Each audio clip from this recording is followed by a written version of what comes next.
Hello प्यारे बच्चों, आज हम आपको गुणनखंड सिखाने जा रहे हैं। इन्हें इंग्लिश में फैक्टर्स कहते हैं। आपकी किताब में ये प्रश्न आता है इस प्रकार का, देखिए लिखा हुआ है राइट द फैक्टर्स ऑफ, और ये 5 सवाल दिए हुए हैं। तो किस प्रकार इनको करते हैं देखिए। पहले प्रश्न में लिख रहा हूं। प्रश्न इस तरीके का होता है, राइट द फैक्टर्स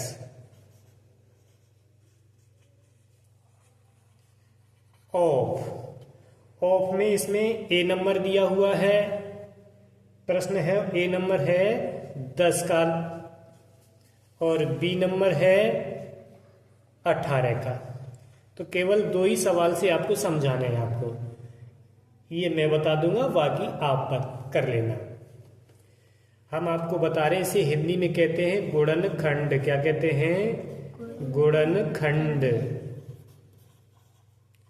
तथा इसे इंग्लिश में क्या बोलते हैं? फैक्टर। FACTORS, factors. इनको ज्ञात कैसे किया जाता है? तो ए नंबर वाले पे आ जाइए, इस पे।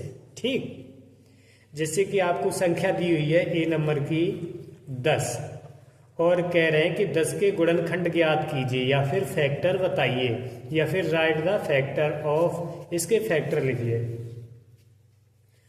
तो हम इसको इस तरीके से लिखेंगे। 10 को लिखेंगे ऐसे, एक खड़ी लाइन खींचेंगे और ऐसे एक पड़ी लाइन खींचेंगे। अब हम देखेंगे कि सबसे छोटी संख्या का इसमें भाग देंगे। वैसे तो सबसे छोटी संख्या आपकी 1 होती है, लेकिन 1 का भाग देने से इस 10 पे कोई प्रभाव नहीं पड़ने का। 10 का 10 ही रहेगा, क्योंकि 1 का भाग 10 में देंगे 10 बार जाएगा। तो 1 से बड़ी आपकी 2 होती है, तो 2 को ले लीजिएगा। 2 का भाग हमने 10 में दिया तो 5 बार गया। कितने बार गया? 5 बार। अब हम इसी प्रक्रिया को फिर दोहराएंगे।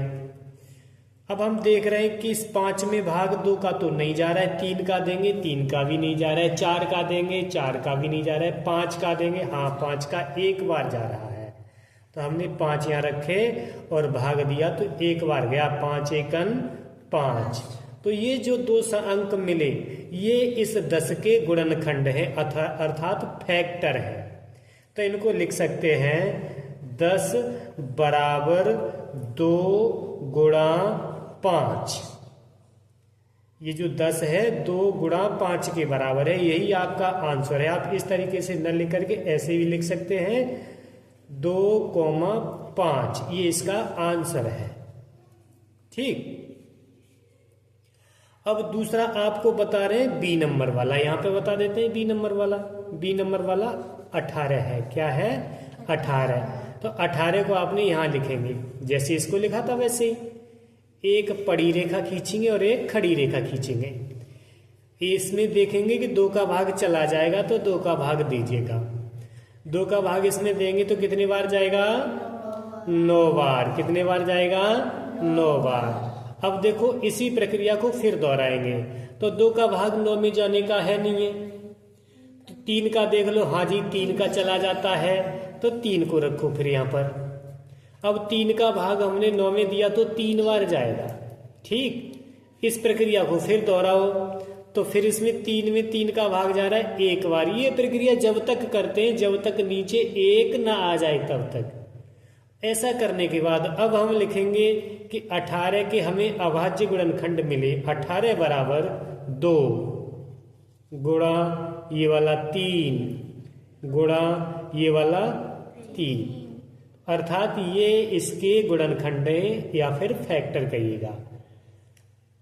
उम्मीद करता हूं प्यारे बच्चों आप फैक्टर निकालना या फिर गुणनखंड निकालना सीख गए होंगे।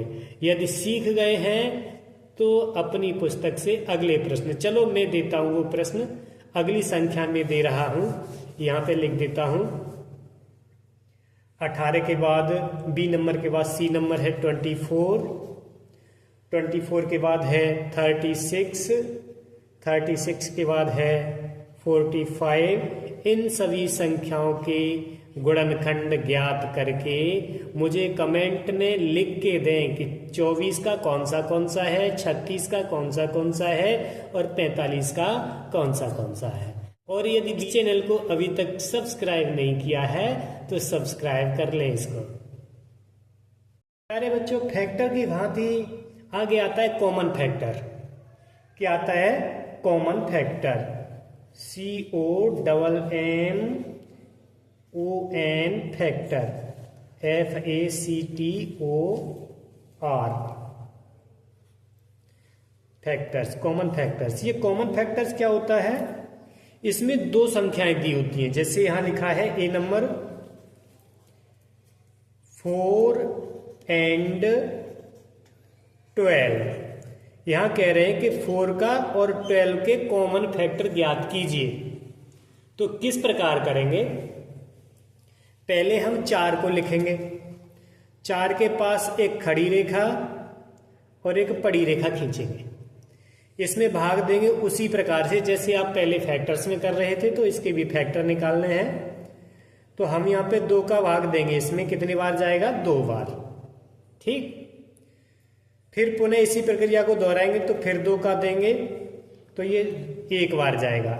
अतः यहाँ पर 4 के फैक्टर निकले। इसको ऐसी जगह लिखो कि हम दोनों को लिख सकें। यहाँ लिख रहे हैं तो 4 बराबर 2 गुणा 2। हमने 4 की ये 2 फैक्टर निकाल लिए। ठीक है। इसी प्रकार हम लिखेंगे 12 को। यूं पड़ी रेखा और एक खड़ी रेखा खींचेंगे। 2 से भाग देंगे, 6 बार जाएगा। फिर पुनः 2 से भाग देंगे, 3 बार जाएगा। फिर पुनः 3 से भाग देंगे, 1 बार जाएगा। अब इसको यहां पे लिखेंगे 12 बराबर 2 गुणा ये वाले 2 गुणा ये वाले 3।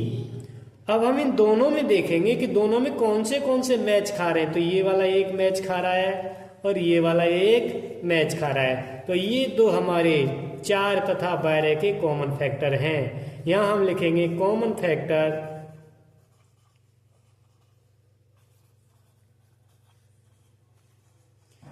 ऑफ 4 and 12 बराबर 2,2। ये हमारा आंसर है। आशा करते हैं कि आपकी समझ में ये भी आ गया होगा। चलो एक सवाल इसी प्रकार का और ले लेते हैं तो आपकी ठीक से समझ में आ जाएगा।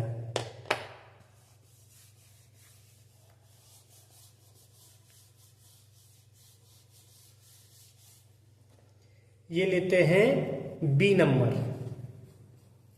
बी नंबर है आपका 12 and 27। ठीक। तो हम पहले क्या करेंगे? 12 को लिखेंगे, इसके फैक्टर निकालेंगे, 2 से भाग करेंगे, 6 बार जाएगा। फिर 2 से करेंगे, 3 बार जाएगा। फिर अब 3 से करेंगे तो 1 बार जाएगा। तो हम यहाँ लिखेंगे 12 बराबर 2 into 2 into 3।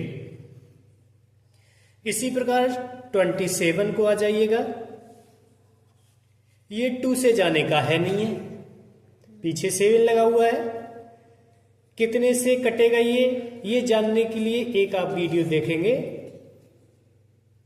जो है विभाज्यता के नियम से संबंधित। उसमें आपको सारी जानकारी हो जाएगी कि पीछे कौन सा अंक है तो कौन से कट जाता है। तो यहां पर ये हमारा 3 से कट रहा है तो 3 से काटेंगे इसको। 3 का भाग चला जाएगा इसमें। तो इसको 3 का भाग देंगे तो 9 बार जाएगा। 3 नियम 27। फिर 3 का भाग देंगे, 3 बार जाएगा। फिर 3 का भाग देंगे, 1 बार जाएगा। तो इसको लिखेंगे 27 बराबर 3 into 3। अब हम देख रहे हैं दोनों में मैच करेंगे तो दोनों में मैच ये वाला अंक कर रहा है, केवल लास्ट वाला 3। तो कॉमन फैक्टर लिखेंगे यहां पर द कॉमन फैक्टर